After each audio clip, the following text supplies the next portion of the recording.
¿Cómo estáis, familias? Buenos días, bienvenidos a un nuevo programa en 13 Televisión. Teníamos muchísimas ganas de empezarlo. Yo creo que he hablado por activa y por pasiva de que más pronto o más tarde íbamos a tener estos encuentros con el Papa, porque el Canal 21 de Buenos Aires, del Arzobispado de Buenos Aires, nos ha cedido los derechos de emisión de un programa sobre la Sagrada Escritura en la que había dos contertulios de lujo. Eran el cardenal Bergoglio, que ya es el Papa Francisco, y el rabino Skorka, que le conocemos muy bien porque es el que ha acompañado al Papa en el último viaje que hicieron a Tierra Santa. Iba con él del brazo y además ha hecho muchísimas declaraciones y nos es ya francamente muy conocido. El programa tiene muchos temas, porque ellos dos hablan del amor, de la vocación, del mal, del paraíso, del más allá, de Dios Padre, etcétera. No hablan de todos los temas. Yo creo que el aliciente que tiene este programa es escuchar al Papa, evidentemente, como siempre, hablando en español, que eso es muy de agradecer, saber también conocer mejor al Papa, siendo cuando él era cardenal, arzobispo de Buenos Aires, ver cómo dialoga el Papa y cómo escucha al Papa. Es una cosa, ya veréis, preciosa. El método que vamos a utilizar es no ofreceros el programa entero, porque el programa entero es muy argentino, por así decirlo. Lo vamos a despiezar como si fuera una ternera argentina, lo despiezamos, ¿no? Directamente. Ponemos trozos de lo que dice el cardenal Bergoglio, ponemos trozos de lo que dice Skorka y voy a traer a una serie de invitados que se van a acercar al programa todas las semanas, ¿os parece? Siempre tendremos una invitada fija, que ella es pues la mejor profesora of the universe, ¿eh? Ella es María Teresa Comte. ¿Cómo estás? Muy bien, Javier. ¿Contenta? Muchas gracias, sí, feliz, además, encantada. ¿tú has visto el programa? ¿Ya lo has visto? Lo he visto, lo he visto. ¿Te ha gustado? Sí, sí, me ha gustado. Me ha gustado por lo que tú decías, porque es bonito ver al Papa hablar, ¿no? En un clima además íntimo, como tendrán oportunidad de ver los telespectadores, y luego porque es una oportunidad de conocerle, de lo que está en la base de muchas de las cosas que oímos todos los días, de sus homilías, del Ángelus. Claro, es verdad, es lo que está en el origen, es cierto. ¿Y sabéis cuál va a ser el tema de hoy? Va a ser el tema de la oración. Empezamos directamente con un tema gordo. Siempre la parte que va a ser la del rabino Skorka, los datos, toda la información y lo que él va a decir nos lo va a facilitar Rosa Quintana. Rosa, ¿cómo estás? ¿Qué tal? ¿Cómo estás, Javier? Encantada de comenzar una nueva etapa en nuestro programa en 13TV. Ah, pues genio. ¿Sabes algo en hebreo? Porque eso sería importante. ¿Algo en hebreo? Sí, sé una palabra que creo que te va a gustar. Shalom. Shalom, hombre, efectivamente, así empezamos el programa directamente con Shalom. Bueno, pues vamos a empezar hablando precisamente de la oración. Y Rosa, cuéntanos, ¿cuál es la primera intervención que hizo el rabino Skorka? Vamos entonces con ese primer bloque de diálogo entre el rabino judío Abraham Skorka y el arzobispo de Buenos Aires, el cardenal Bergoglio. El rabino toma la palabra y hace una primera aproximación al misterio de la oración como un acto de entrar en lo profundo de uno mismo. Fíjate. Yo que soy polvo y cenizas, juzgarse, ver lo bueno que uno hace, los errores que uno hace, hacer un acto de introspección muy, muy profundo, y a través de ello tratar de sentir a Dios. Vamos a presentar a nuestra invitada, hermana Cristina. ¿Cómo estás? Muy buenos días. Buenos días. Has oído ya al rabino Skorka, la introspección, cómo entrar en Dios. Cristina, vuestra vocación y vuestro carisma, ¿cómo es? Yo pertenezco a un instituto religioso de Derecho Diocesano, cuyo nombre es Misioneras Oblatas de María Inmaculada. Está aprobado por el Cardenal de Madrid y nuestra actividad de momento se centra solamente en España, aunque tenemos hermanas que han venido de otros países donde están trabajando los misioneros oblatos desde hace más de casi 200 años, que celebran ahora la aprobación de la congregación. Ellos son fundamentalmente misioneros. Podemos encontrar oblatos en el Polo Norte, en Sudáfrica, en cualquier sitio donde todavía no se ha anunciado el Evangelio y donde ya está implantada la Iglesia. Nos ocupamos de acudir a los grupos que están más alejados de ella para que puedan tener un encuentro con Cristo Salvador. Ah, mira, esas son las cosas que va diciendo el Papa, ¿no? De lo de las periferias, de acercarse a todos los rincones del mundo y más a la gente que peor lo está pasando. ¿Qué piensas de lo que ha dicho Abraham Skorka sobre el tema de la introspección, llegar al Señor, tener la dificultad para entrar en un silencio de verdad a la hora de entrar en Dios? En el mundo en el que vivimos, cuando veníamos aquí al camerino, también se notaba que todos estamos muy acostumbrados a vivir en la prisa, sobre todo en nuestro mundo occidental, ¿no? Creo que nos cuesta mucho hacer silencio porque estamos muy bombardeados de mucha información en todos los sitios, ¿no? Vivimos en la era de la comunicación y muchas veces necesitamos muchos filtros para verdaderamente encontrar una palabra que realmente merezca la pena. Al fin y al cabo, Dios es palabra y escuchar la palabra de Dios, pues a veces no es fácil tener el lenguaje apropiado para poder comprenderla de una manera que nos tenga algo que decir y algo que decir a nuestra vida concreta, ¿no?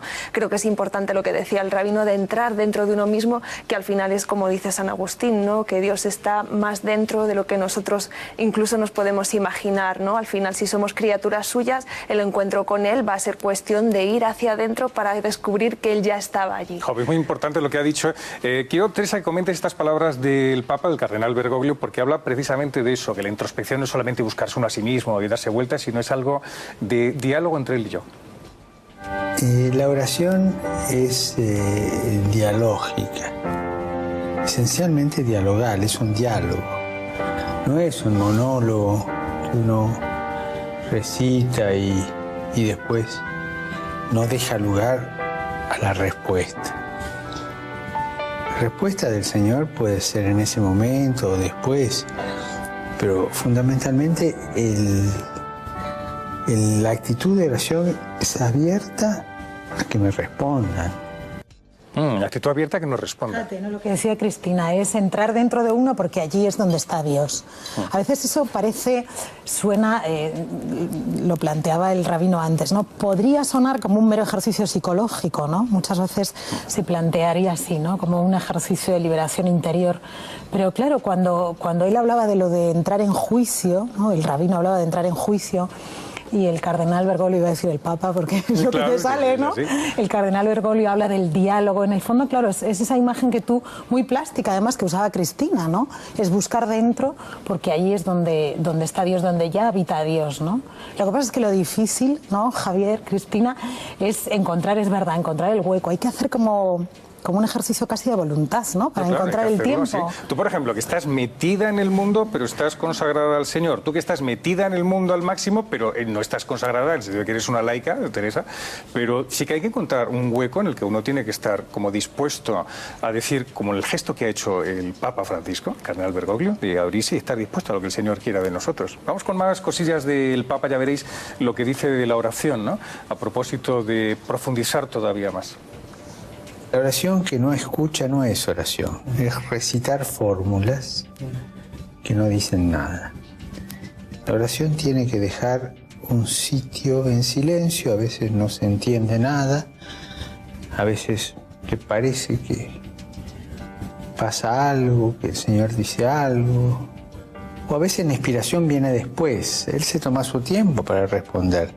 De ahí que la oración no empieza y termina con un rito que puede ser el culto mismo que uno haga, una ceremonia cultual, cualquiera de las ceremonias de ustedes, hebreas, judías, cualquiera de las católicas, cualquiera de las evangélicas, ¿no es cierto? Eso es una manera comunitaria de abrirse al Señor y el Señor a veces responde.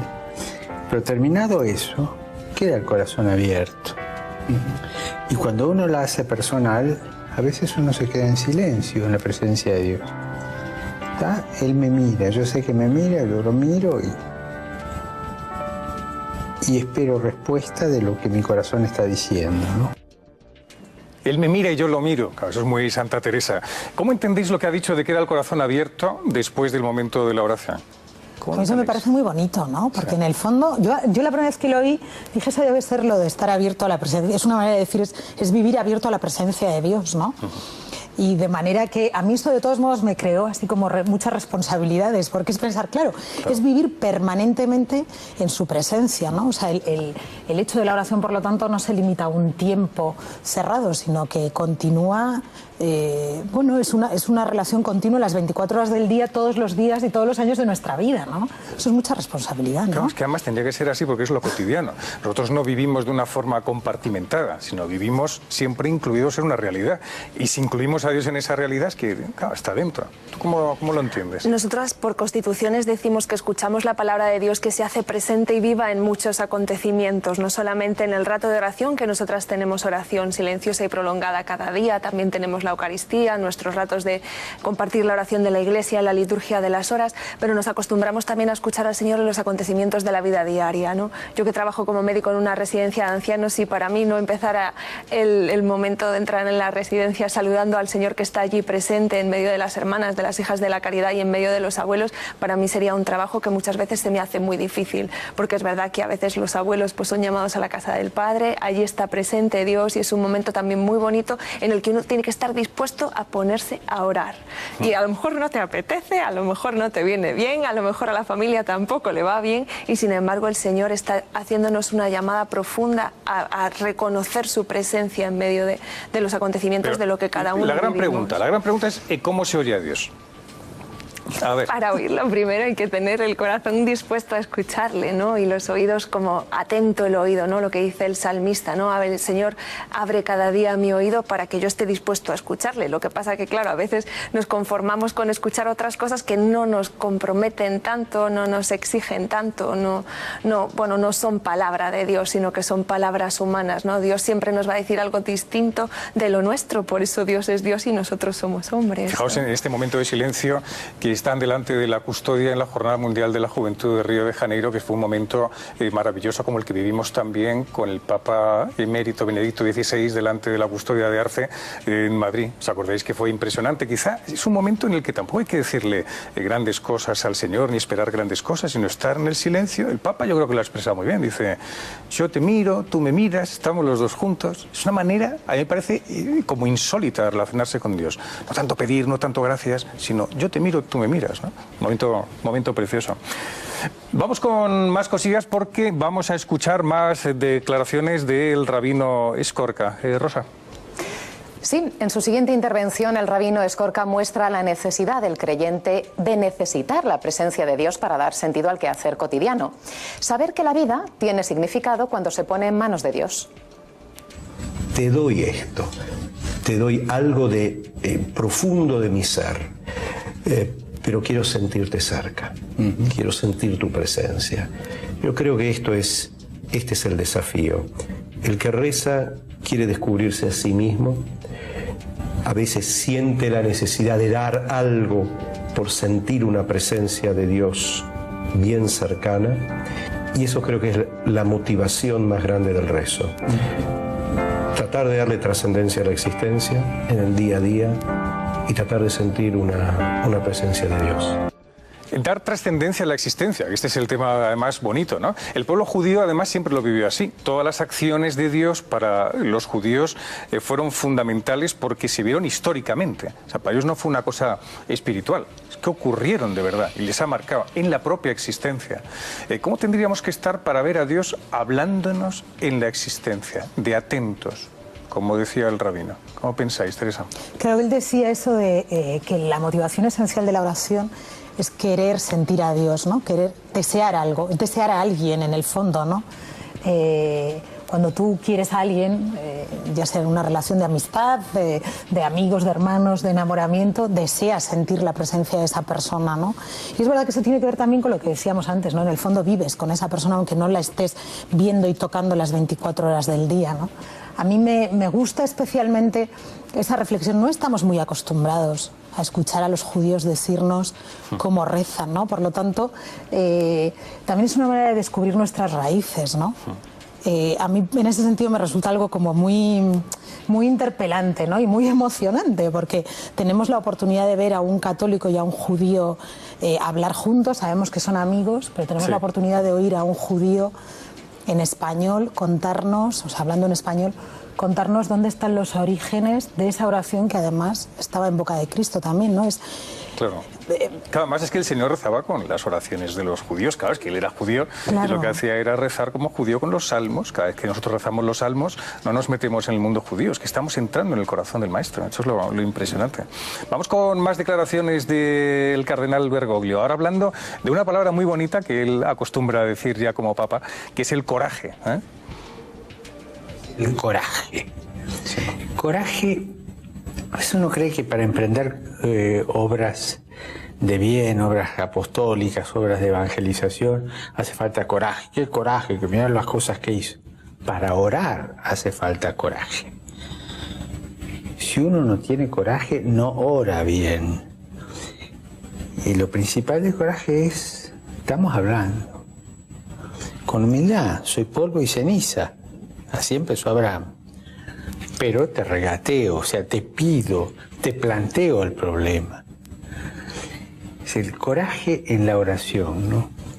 Es el sentirnos que somos hijos que hablamos al Padre. Exacto. Ese coraje que da la filiación. Es que a veces entendemos, Cristina, ¿tú cómo ves el tema del coraje para la oración? Que a veces resulta no más fácil, pero dices, yo me doy, yo me entrego a los demás, pero el coraje del silencio delante del Señor, eso requiere arrestos, ¿eh? Lo decía antes también el cardenal, que muchas veces hay que saber esperar hasta que uno es capaz de entender lo que Dios quiere decirnos. No vamos a entender lo que nosotros ya entendemos por nuestros propios medios, sino que tenemos que tener el coraje de dejar que Dios hable con sus propias palabras. Sentido a todo aquello que vivimos, que muchas veces ni nosotros mismos lo entendemos, ni sabemos por qué pasa, y porque en definitiva pues muchas veces está en los planes de Dios que las cosas sean de una manera y nosotros estamos ahí intentando encontrar una luz en la oración, ¿no? Y por eso vamos con toda nuestra vida a la oración, para ser capaces de que Dios dé un sentido también a esas cosas, y el coraje de tener que aguantar y decir, hay que ver, Señor, estas cosas que me pasan hoy, o gracias por todo esto que me ha pasado hoy. Claro, lo que ¿no? pasa es que decimos más que una persona es valiente cuando una persona comete una acción muy arriesgada, ¿no? Pero claro, también el ponerse en silencio y ponerse de rodillas delante, reconocer al Señor y reconocer que tú eres débil y que metes la pata, etcétera, hace falta coraje. Eso, el coraje tiene que ver con la franqueza, ¿no? Porque... Claro. Sí, ¿no? Sí. Porque yo las primeras veces que le oí lo del regato lo entiendo más. Pues es que es parte de mi debilidad también, de andar regateando, ¿no? Y negociando. Es verdad, me ha gustado oír al Papa decir eso, ¿no? O sea, de reconocer que parte de esa relación tiene mucho que ver también con una negociación en el fondo, ¿no? Que un hijo tiene con su madre o tiene con su padre, y además lo tiene a lo largo de toda la vida, ¿no? Anda, papá, que vuelvo a las 11:30. No, te hemos dicho a las 11 tu madre y yo, y es a las 11. Es el regateo permanente, eso es la vida familiar. Pero que a mí me costaba al principio entender eso, qué significaba realmente lo del coraje, ¿no? El ejemplo que tú has puesto, Javier, es claro, ¿no? Sentir la fortaleza de tomar una decisión o de hacer algo. Pensar en el coraje como el acto de ponerse delante de Dios con la absoluta conciencia de que te está escuchando. Claro. Por eso yo os preguntaba, ¿no? Sí, yo creo que es el coraje también que siente Cristo en la cruz, cuando se pone a rezar y se acosta. Y tiene que escuchar como respuesta el silencio de Dios, ¿no? Y muchas veces pues saber que ahí es un acto no solamente de franqueza, sino de confianza, ¿no? Que los hijos tienen con su padre, que sabe que nunca les va a dar nada. Eso nos malo. Viene muy bien, porque es no perderle, digamos, el miedo al Señor, incluso el miedo al silencio y el miedo a no sentir y no esperar nada, ni siquiera de la oración. Eso es una entrega incondicional. Ahora, por un ejemplo, el Papa, que está muy bien, ya veréis. Recuerdo una vez, pero que nadie se escandalice de esto, ¿no? Que una persona, una señora que estaba pasando un muy mal momento, porque había sufrido mucho en la vida y había quedado viuda hacía poquito y le había ido mal no sé qué cosa. Y entonces me dice, padre, yo llegué a un momento donde me enojé con Dios y le dije 4 frescas. Y yo la miré y me miró y dice, está mal, ¿no es cierto? Es una manera de rezar, señora. A veces, como con papá, nos excedemos y le decimos a papá 4 frescas y después, bueno, me pasé, papá. Pero hay un corazón de padre que entiende que hay detrás de esas 4 frescas, que no es ningún insulto, sino un acto de desesperación que busca confiarse ahí a ver si le dan una mano, ¿no? Un acto de desesperación que busca confianza. Me encanta, le entiendo perfectamente, ¿le entendéis al Papa? Sí, perfectamente. Que sí, que sí. Todo las 4 frescas. Todos hemos tenido algún lamento que expresar, ¿no? Quiero decir que eso nos pasa a todos. Cristina antes lo decía, ¿no? Hay muchísimas cosas que no entendemos, cosas que creemos que deberían ser de otra manera y que seguramente deseamos cosas buenas, o sea, no estamos deseando muchas veces, ¿no? Y que no entendemos. Los tiempos de Dios también es verdad que no son los nuestros, ¿no? Pero a mí me encanta. Además es que es muy gráfico, lo de las 4 frescas. Sí, es muy gráfico. Claro, tener la paciencia además para decir, yo sé que ahora mismo no se me van a solucionar los problemas, no sé, pero se lo dejo en las manos de Dios. Y decir, Señor, yo incluso me puedo enfadar contigo. No, o enfadarse, Javier.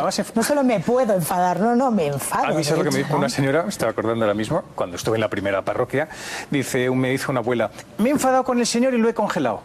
Y yo dije, perdón, y me dice, lo he congelado, he cogido una estampa y lo he metido en el frigorífico, al congelador. Y le digo, vamos a ver, señora, no sé cómo el Papa, no le iba a decir, eso es una manera de rezar, ¿no? Yo le dije, descongélenlo. Le dije que eso era demasiado. Pero me gustó en el sentido de que... mucho castigo. Que es demasiado, eso es verdad. Pero dices tú, allá hay algo más. Es una desesperación es que un busca... lamento, ¿no? Y yo creo que también Dios lo acoge así, es como un lamento, ¿no? Y yo entiendo que habla de la relación personal que tenemos con las personas. Nosotros nos enfadamos con alguien de carne y hueso. No se me ocurre enfadarme con una pared y si me enfado con ella, al final acabo pegándome coscorrones. Sin embargo, cuando yo voy a la oración y tengo el valor de decir, Señor, ¿por qué esto? Míralo. Y el Señor sabe lo mal que a lo mejor lo estamos pasando, lo poco que entendemos, lo torpes que somos como los apóstoles muchas veces, ¿no? Y sin embargo, pues sabe decirnos lo que en ese momento podemos escuchar. Claro. Pues vamos con más cosillas de Abraham Escorca. Cuéntanos, ¿qué es lo que decía el rabino? La intervención de Escorca es muy interesante porque nace de la naturaleza de quién es Dios, el grande entre los grandes, el 3 veces santo, aquel a quien el hombre no puede llegar así como así. Aquel que reza sabe realmente en todo momento a quién le está hablando, pero entra en un momento de intimidad con el que está hablando y de repente cuando se da cuenta dice, bueno, cuidado, estoy íntimo, pero me tengo que alejar porque es el Señor del universo. Y añade un tema que es frecuente en todo aquel que inicia un camino de oración. Saber que a veces Dios parece esconderse, que da la impresión de estar y no estar. Y pone el ejemplo de la figura de Job. En la relación de Dios con el pueblo de Israel. Primero muy cerca, sí, en momentos, instantes, que uno lo siente muy cercano a Dios, y hay instantes que, bueno, está allí. Y lo mismo pasa con Job. Todo el libro de Job, con todo su sufrimiento. Al principio no lo sentía para nada. El drama terrible de su existencia. Y después empezó a hablar con él, sintiendo su presencia de una manera, pero tremendamente cercana.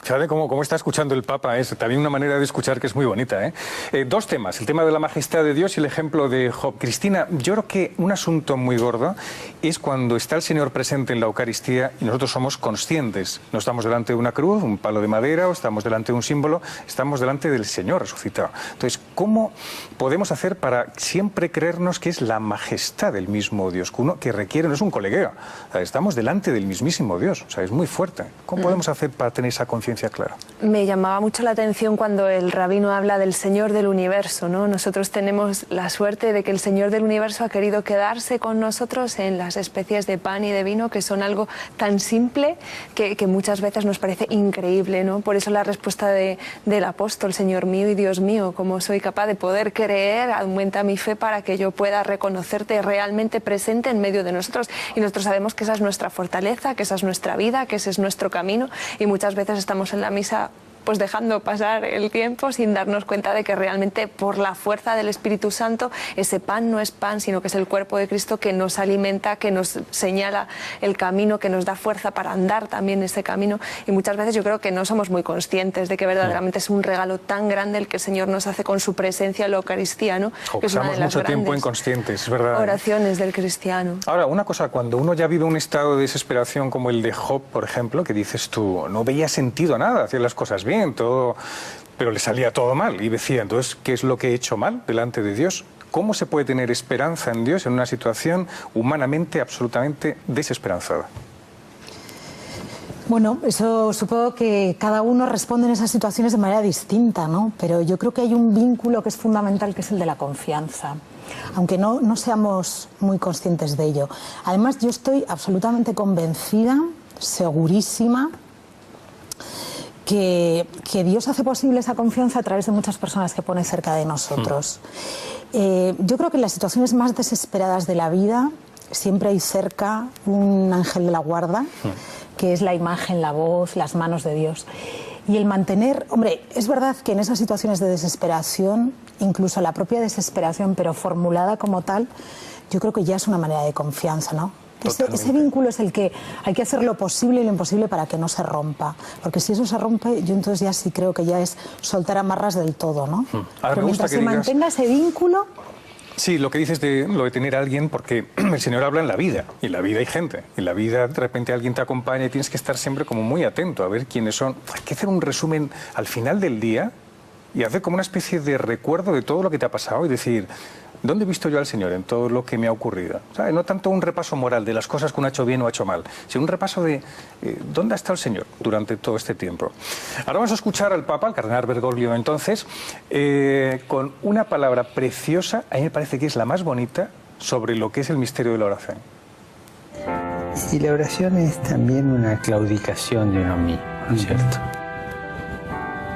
Como que uno se dirige al Padre con coraje y todo, pero en el fondo está diciendo, vos sos el Padre y vos sos el que mandás. Y yo claudico. Yo claudico. Yo como renuncio, como el que dice, renuncio a mi voluntad y me entrego a ti, porque te quiero, ¿no? Cristina. A mí esta palabra me evoca algo que hace muy poquito que he defendido la licencia en teología moral y hablaba sobre el proceso del final de la vida en los mayores de los mayores, el tema de la muerte. Y siempre decía en la tesina que la muerte es un momento indisponible donde mucha gente tiene que claudicar.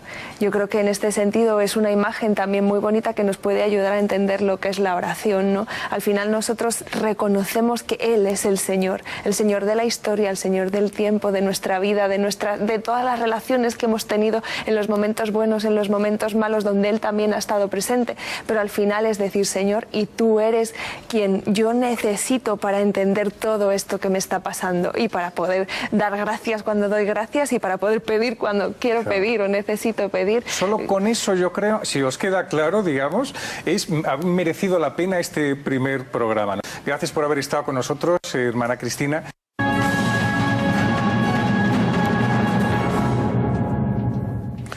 Efectivamente, Encuentros con el Papa, nuestro programa de los domingos por la mañana. Vamos ya con esta segunda parte. Estamos hablando de la oración y nos lo están contando Abraham Escorca, el cardenal Bergoglio, cuando él era todavía el arzobispo de Buenos Aires. Rosa, vamos con el siguiente apartado, que es Abraham Escorca hablando de... Pues entramos en un apartado interesante en el diálogo entre nuestros protagonistas y es el de la oración personal y la oración comunitaria. Como buen judío, el rabino Escorca habla del ideal comunitario de la oración a Dios. El ideal de la oración en el judaísmo es que sea en comunidad. O sea, por un lado es importantísimo la preparación que uno tiene que hacer con uno mismo en el momento que va al templo, ¿sí? Realmente a la mañana ni siquiera debiéramos saludarnos efusivamente. ¿Por qué? Porque venimos para Dios. Después sí, terminamos la oración, al decir ciertas oraciones, ni siquiera llega alguien, ni siquiera debemos saludar, no podemos interrumpir. ¿Por qué? Porque estamos delante de Dios. Pero el ideal es comunitario. Y cuando a veces me preguntan cuál es el ideal de que recemos en comunidad, bueno, uno ve la presencia del otro, uno siente la presencia del otro. La cuestión que no sea una mera oración egoísta. Empieza conmigo, pero tiene que seguir inmediatamente con mi prójimo, con el que tengo al lado. Es bonito además, el tema de la oración comunitaria, así dicho, que ves al otro contigo. Carlos Busto, ¿cómo estás? Buenos días. Muy bien, muy bien. Encantado de estar aquí. Eres miembro de la comunidad de San Egidio. Efectivamente. Explícanos brevemente, porque además el Papa recientemente ha tenido un encuentro con la comunidad de San Egidio. Efectivamente, el pasado domingo estuvo visitando en Roma a la comunidad de San Egidio, sí, en visita. Y nada, la comunidad de San Egidio es una comunidad de laicos que nació en el año 68. En ese sentido nos sentimos también hijos del Concilio Vaticano II y es una comunidad que quiere vivir el Evangelio en la vida cotidiana, partiendo de la oración como primera obra de la comunidad, pero también en el servicio y en la amistad con los más pobres que encontramos en la ciudad. ¿Y eso lo hacéis en acciones concretas, como por ejemplo? Como por ejemplo en Madrid llevamos la cena, y no solo la cena, sino sobre todo el cariño y la amistad a las personas que viven por la calle, o el trabajo que hacemos en los barrios de la periferia, como en Madrid en concreto en Pan Bendito, con los niños, que hace poco acabamos de inaugurar una una nueva casa de la comunidad en Pan Bendito con la presencia del cardenal y sobre todo viviendo esta amistad, ¿no? Que de la oración nace llevar el corazón abierto y encontrarte con el prójimo, especialmente con los más pobres. No, hacéis esa oración entonces comunitaria al inicio, o sea, antes de iros a repartir la comida, a ayudar a los más necesitados, tenéis ese rato de oración comunitaria todos, ¿no? Efectivamente, una oración comunitaria que, por supuesto, la oración individual es muy importante, es cultivar al hombre interior en la vida cotidiana, sobre todo los que estamos inmersos en la vida de hoy en día, ¿no? Donde uno no tiene tiempo casi para nada, pues encontrar tiempo para rezar es muy complicado. Pero tener ese puerto de la oración comunitaria es algo muy importante para nosotros en la vida cotidiana. Y como decía el rabino, el encontrarte con el otro que está a tu lado rezando, también es de alguna manera ejercer un sacerdocio, ¿no? El hecho de mi presencia en la oración comunitaria ayuda también a los demás a rezar, y tu presencia a mi lado me ayuda a rezar, me ayuda a encontrarme. ¿Tú estás de acuerdo, con el Teresa? Señor. Porque como dices que el Señor se lo oye muchas veces también la presencia del otro, que te acompaña en la vida y demás, una oración comunitaria te puede echar una mano. Bueno, ¿Cómo es tu oración? Dime. ¿Cómo es tu oración, querida hija? Sí, cuéntanoslo todos. Pues como puede. Como puede, como la de todos. Y a veces como puede, desde lo que uno es, desde lo que vive, desde las urgencias, las miserias, las penas, las alegrías, desde lo que uno es, ¿no? Yo creo que aquí tampoco... Hombre, cuando uno forma parte de una comunidad de vida religiosa, por ejemplo, pues hay unas reglas muy concretas, ¿no? Pero en el caso de los que no formamos parte de una comunidad de ese estilo, ¿no? Muy reglada la oración, pues la oración acaba siendo como uno es, ¿no? Con todo lo que lleva adentro, desde lo que son sus cuestiones fundamentales, ¿no? Es que en cualquier caso, volviendo a la pregunta y sin que yo tenga que confesar, no, hablábamos ahora de la oración comunitaria, es que nuestra fe es comunitaria, ¿no? Quiero decir, es verdad que igual nosotros los cristianos pues entendemos y vivimos la oración personal, pero esa oración personal es al mismo tiempo una oración comunitaria porque somos miembros de una comunidad amplia que es la Iglesia, ¿no? Yo creo que el problema está en perder de vista eso, ¿no? El perder de vista que somos sujetos comunitarios, que formamos parte de una comunidad y que allí donde vamos con nuestra experiencia de fe va toda la Iglesia, ¿no? De alguna manera. O sea, que en tu oración incluso personal tú llevas a toda la Iglesia porque estás haciendo una oración de intercesión por todo el mundo. Yo recuerdo, porque me venía a la cabeza cuando estaba escuchando a Escorca la figura de Edith Stein de Santa Teresa Benedicta de la Cruz, porque ella, que era judía, se convirtió al cristianismo. Uno de los, ahí tenemos a Edith Stein, una de las grandes filósofas del siglo XX, y ella se convirtió, uno de los datos que a ella le alimentó su posible cambio y encuentro con el Señor fue cuando entró en la Catedral de Frankfurt y se encontró con una señora que estaba allí con su redecilla, sus plátanos y sus naranjas, hablando con el Señor presente en el sagrario. Entonces ella dijo, en el judaísmo nosotros todo lo que hacemos es comunitario. O sea, cada vez que tenemos un acto de culto nos reunimos todos. Pero esta persona que tiene una relación íntima con el Señor, aquí hay una amistad. Y eso empezó a ella a tocarla. O lee la vida de Santa Teresa y ya pues claro, se queda como trastornada. Yo creo que eso, el tema de no es escoger qué oración es la mejor, ¿no? Pero es verdad que cuando nosotros rezamos y celebramos la Eucaristía, el Señor se entrega por todos, evidentemente. Vamos con más cosas, vamos con el cardenal Bergoglio y va a decir algo relacionado con alguien, preceptor o ayudante espiritual, que le echó una mano. Un padre espiritual que yo tuve me ayudó mucho en la vida espiritual y en la vida de oración. Me recomendaba cada vez que tenía problemas con uno, o me había peleado, o me había hecho alguna cosa mala, orar por él, rezar por él. La oración es sanante de los malos sentimientos que podamos tener hacia el otro. Que Dios ponga los sentimientos desde su corazón. Él sabe, Él juzga. Pero la oración me sana de ser víctima yo de esos sentimientos. Porque cuando uno anida en su corazón sentimientos negativos, digamos, por decir una palabra, para con el hermano, o para el enemigo incluso, una cosa es que uno pelee con un enemigo y otra cosa es que tenga sentimientos muy negativos de quererlo destruir, ¿no es cierto? Cuando la oración va sanando esos sentimientos, de alguna manera también me acerca a una fraternidad que está más allá de los errores que pueda haber en mí o en el otro, ¿no? Ya dice el Papa. Pero Carlos, yo te pregunto, ¿rezar por una persona que te ha hecho daño? ¿Por una persona que te ha hecho a ti personalmente algo y que la llevas dentro y con una amargura muy grande, que estás muy unido además a un drama personal a lo mejor? ¿Cómo se puede hacer? Bueno, pues evidentemente es complicado, ¿no? Él hablaba en la primera parte, ¿no?, de la claudicación de uno mismo, ¿no? Pues el rezar por los enemigos, ¿no?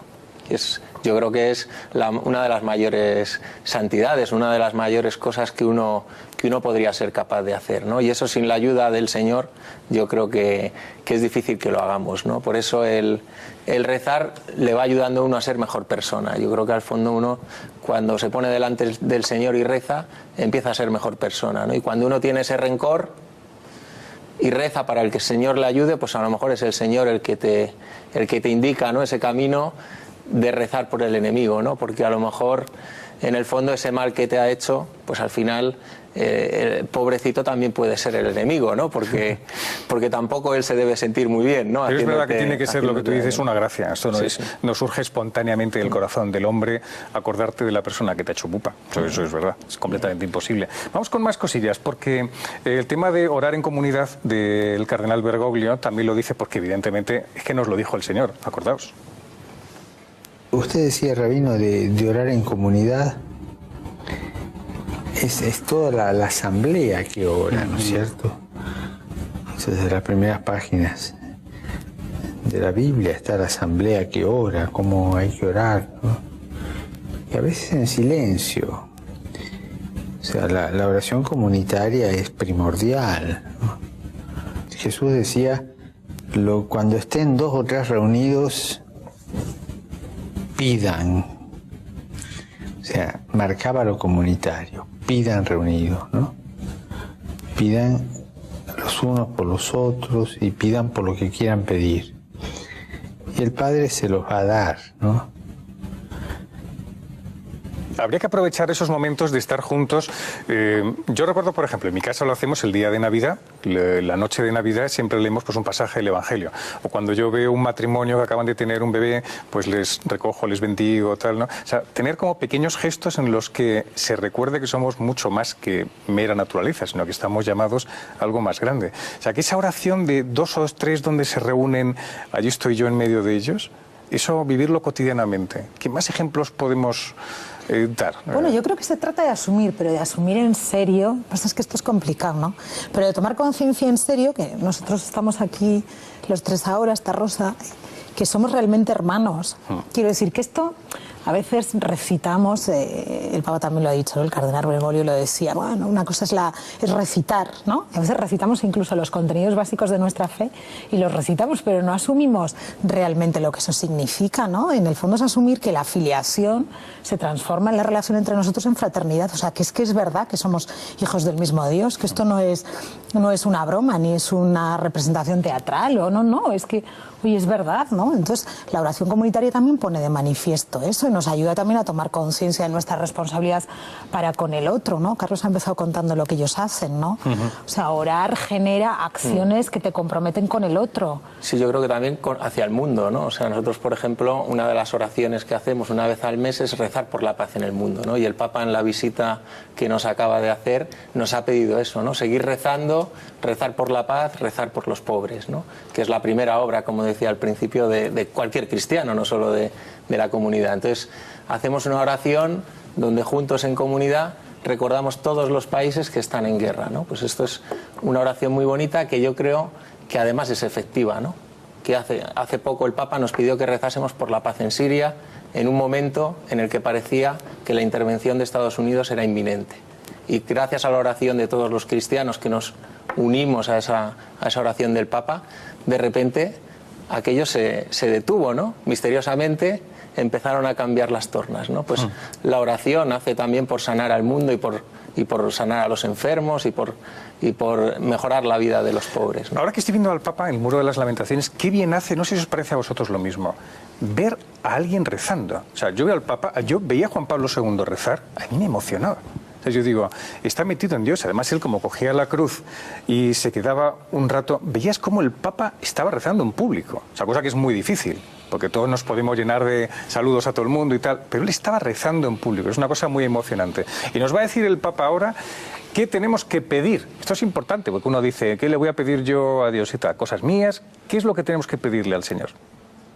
A mí me llama la atención una frase de Jesús que dice: si ustedes siendo malos les dan cosas buenas a sus hijos, ¿acaso el Padre no les dará el Espíritu Santo a ustedes si se lo piden? O sea, como que el desborde de la bondad de Dios es tal si se lo pedimos como hermanos en comunidad, ¿no es cierto? Pedir con insistencia. En ese aspecto es intercesora, ¿no? Me hace gracia porque, claro, le dice al rabino lo del Espíritu Santo y se queda como diciendo, no pillé lo que me dijiste. ¿Sabes? Porque, claro, hablar de pedir el Espíritu Santo es muy fuerte, ¿no? ¿Qué entendéis vosotros cuando el Señor dice, pedid el Espíritu Santo para que os llegue? ¿Cómo entendéis? Pues mira, es que esto nos genera a todos un poco de, a veces, contradicciones en nuestra propia existencia, ¿no? Y en la fe, no sé a vosotros qué os parece. Hay personas que con mucha facilidad asumen que lo bueno y lo malo de su vida, lo malo también, yo reconozco que ahí me cuesta más, lo confieso, pero asumen con mucha facilidad que lo bueno y lo malo de la vida, y además con una claudicación absoluta, procede de Dios. A mí me resulta mucho más...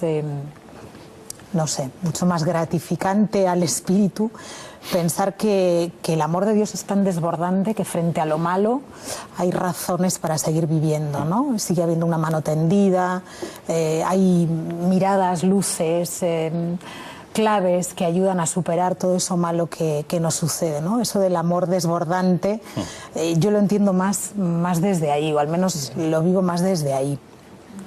Yo creo que es eso, ¿no? El Espíritu Santo al final es una fuerza de amor, ¿no? Y es lo que le pedimos, que nos ayude a amar más para poder cambiar este mundo, para que este mundo sea mejor, ¿no? Yo no puedo evitar hablarlo desde mi experiencia, ¿no? Nosotros cuando hacemos la oración y después de rezar vamos a visitar a los pobres, es algo como un continuo, ¿no? Uno recibe la palabra de Dios que le ayuda a tener un corazón más grande para poder llevar palabras de curación y de cariño y de amor a los pobres, ¿no? Por eso queríamos a alguien de la comunidad de San Egidio, por eso te hemos traído, porque es que justamente eso, es empezar desde la oración y luego ponerse y meterse en el mundo, ¿no? Al máximo, lo que hacía la Madre Teresa de Calcuta, que hacía sus 2 horas de oración y después luego se iba con los más necesitados. Has tocado un tema antes que evidentemente lo va a hablar también Escorca en su intervención, que es el de la eficacia de la oración. Vamos con ello, Rosa. Sí, lo recordaba nuestro invitado hace un momento, Javier. A principios del presente curso asistimos todos los cristianos a una convocatoria del Papa para rezar por la paz en Siria. Y recientemente ha tenido lugar en el Vaticano la cumbre de oración entre los presidentes de Israel y Palestina. El rabino, en esta intervención, dice que la oración es capaz de cambiar el mundo. Lo que me resulta es que a través de la oración vamos a poder llegar a cambiar el mundo. ¿Cuál es la visión? ¿Cómo es que vamos a llegar a un estado de real paz? No meramente una no beligerancia. Yendo a un templo a rezarle a un Dios vivo, a rezarle a un Dios que quiere la vida, a rezarle a un Dios que ve en todas sus criaturas hermanos, cada uno de acuerdo a sus propias características. Y yo creo que a eso nos debe conllevar todos nuestros rezos. Uno de los versos de Machado, estaba acordando cuando dice lo de cuando de nada me sirve rezar, o cuando de nada nos sirve rezar, que es de lo más angustioso que uno puede pensar, ¿no? Y aquí, en cambio, Abraham Escorca nos habla de la eficacia de la oración, de todo lo contrario.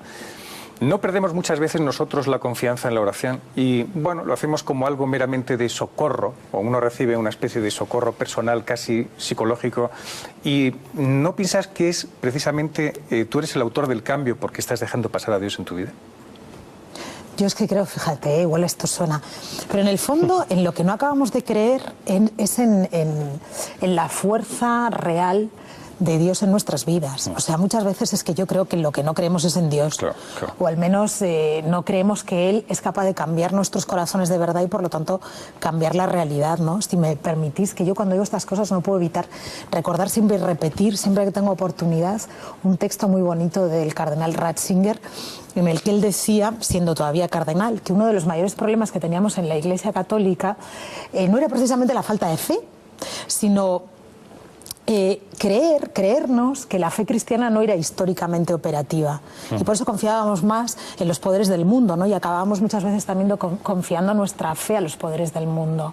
Y él decía, ese es el mayor problema que tenemos. No creemos que Dios puede cambiar la historia y la historia del hombre, y que Dios interviene en las cosas concretas, ¿no? Entonces yo le estaba oyendo y como ese texto lo tengo ahí, porque es que me parece... quiero decir, es que es el... Vamos, es una, a mí, antes que me pedías que me confesara, mira, esto sí que es un examen de conciencia que yo me hago, luego ¿no? me tienes que dar la cita de ese texto del cardenal Ratzinger. Pues está en un libro que se llama Iglesia, Ecumenismo y Política, sobre el concepto de liberación, que es, bueno, como todo maravilloso, ¿no? Pero es que me parece que es verdad, o sea, es decir, es que... O sea, Dios no nos ha tomado el pelo, es que si no, no sé. Vamos con más cosas del cardenal Bergoglio, porque llegamos al apartado prácticamente final del programa y nos planteamos quién nos enseña a rezar, porque estamos en esta sociedad donde vamos tan deprisa, que nos decía la hermana Cristina al principio, y quién nos enseña a rezar. De ahí la importancia de enseñar a orar, de iniciar en la oración. A nosotros nos enseñaban a orar nuestras abuelas, nuestras madres. Hoy día se ha perdido un poco esta costumbre y quizás por una laicidad exagerada o que va más allá de la sana laicidad, se le priva al chico de aprender ese lenguaje, que es la puerta de la trascendencia. O sea, se le abre al Padre que trasciende todo, ¿no? Yo hallo que nuestra cultura, nuestra civilización está en déficit con esta dimensión del corazón humano, ¿no? Iniciar a los chicos en la oración. Enseñarles que hay un Padre en el cielo al cual tienen que dirigirse, que los quiere, que nos une a todos como hermanos, sí, pero y enseñar a orar. Es una de las cosas más importantes que nos desafían en este momento, ¿no? Yo lo dejaría como interrogante. Bueno, me preocupo yo por enseñar a orar, universal, grandes y chicos, pero enseñar esto, porque es abrirle el camino al encuentro con Dios, ¿no? Abrir el camino a que uno lo busque, lo encuentre y se deje buscar y se deje encontrar. Importante, venga, ¿cómo podríamos enseñar a una persona a hablar? Desde un niño hasta un tipo de 40. ¿Cómo creéis que es la mejor manera de abrirle el corazón, como dice cardenal Bergoglio, a la trascendencia? Carlos. Pues, hombre, es complicado, pero está claro que uno donde aprende a rezar es en sociedad, quiero decir, relacionándose con los demás. Y alrededor tuyo, en tu familia, en el colegio y con las personas con las que estás, no se vive la oración, pues difícilmente lo vas a aprender, ¿no? Yo creo que por eso es importante la comunidad, ¿no? Uno empieza a formar parte de una comunidad y empieza a aprender a rezar. Es verdad que muchos jóvenes que nos encontramos hoy en día no es que sean anticlericales o antieclesiales, simplemente es que no lo han aprendido. Sí, son no saben rezar, son desconocedores. Sí, ¿no? Y entonces el hecho de enseñarles, como nosotros trabajamos con los pobres, ¿no? El Papa hace poco ha dicho también unas catequesis sobre la Iglesia, como la Iglesia no es una ONG. Pues nosotros cuando vienen a conocernos, los primeros que les explicamos que no somos una ONG, somos una comunidad que lo primero que hace es rezar, y a lo primero que invitamos es a la oración. Y entonces, participando de la oración, poco a poco pues van aprendiendo, ¿no? este lenguaje, van aprendiendo lo bonito que es encontrar un espacio en la vida de hacer silencio, en el que poder escuchar al Señor. Es ¿no? un desarrollo en el fondo, por lo que vas diciendo, de una sensibilidad. Es de una, poco a poco vas entrando en una sensibilidad que te va abriendo el corazón y ya te vas dando cuenta de que sí, ahí Dios lo va ocupando. Vamos a terminar escuchando lo que decía Abraham Escorca a propósito de pequeños ejemplos de cómo tener a Dios cerca, ¿no? El programa finaliza con los gestos de oración más corrientes en el judaísmo, como la bendición de la mesa, después y antes de tomar agua, y habla de la bendición en unos términos, Javier, que emocionan al cardenal de Buenos Aires. ¿Y por qué decimos una bendición antes de comer? Solamente en la Biblia se nos prescribe en un momento dado decir una bendición. Después de terminar la comida, entonces agradecer a Dios por la comida, dice en el libro del Deuteronomio. Pero los sabios prescribieron de que antes de tomar agua tenemos que decir también una bendición, antes de probar cualquier cosa. Y dijeron, porque aquel que prueba algo del mundo y no da una bendición de Dios, cual si le estuviese robando. Qué lindo. Tenés que agradecer primero, sé consciente de no hiciste el agua, no sos el dueño de las cosas, lo puedes utilizar, Dios te lo dio, pero sé consciente. Me encanta lo que dice. Es preciosa. Se emociona, Bergoglio. Es que es recordarnos algo que es fundamental, ¿no? Lo creado. O sea, es volver a introducir en nuestro lenguaje el concepto de la creación, la idea de la creación, de algo que se nos ha dado, de lo regalado. Dios ha puesto en nuestras manos el mundo. Y esto es obra de Dios, es un regalo que nos ha hecho, ¿no? Entonces, es verdad, las cosas del mundo no son nuestras. Son de Dios. Es una belleza, ¿no? Me parece precioso. Además, hemos querido terminar de esta forma nuestro programa. Gracias, Carlos, por haber estado con nosotros. Teresa, como tú te vas a venir más veces, y además es que eso es lo que me apetece, que estemos y comentemos las cosas. Luego tú me vas a dar todas las citas, yo te cuento las mías por mi parte de mis lecturas. Hacemos trapicheo. Y hacemos un trapicheo, efectivamente. Rosa, gracias por darnos la información y sigues siendo una experta tú en Shalom y en el hebreo. En Shalom lo intento, en el hebreo muchísimo menos, y yo traeré las citas de Escorca. Exactamente. Y ya veis qué diferencia hay entre los programas también argentinos y los nuestros, porque ellos son de un pausado, de una serenidad, muy intimistas. Claro, no podemos ofrecer el programa entero porque entonces es durillo, ¿no? Por eso queremos así, fragmentarlo. Os esperamos el domingo que viene aquí en nuestro programa, el estar con el Papa conversando con él. Un abrazo.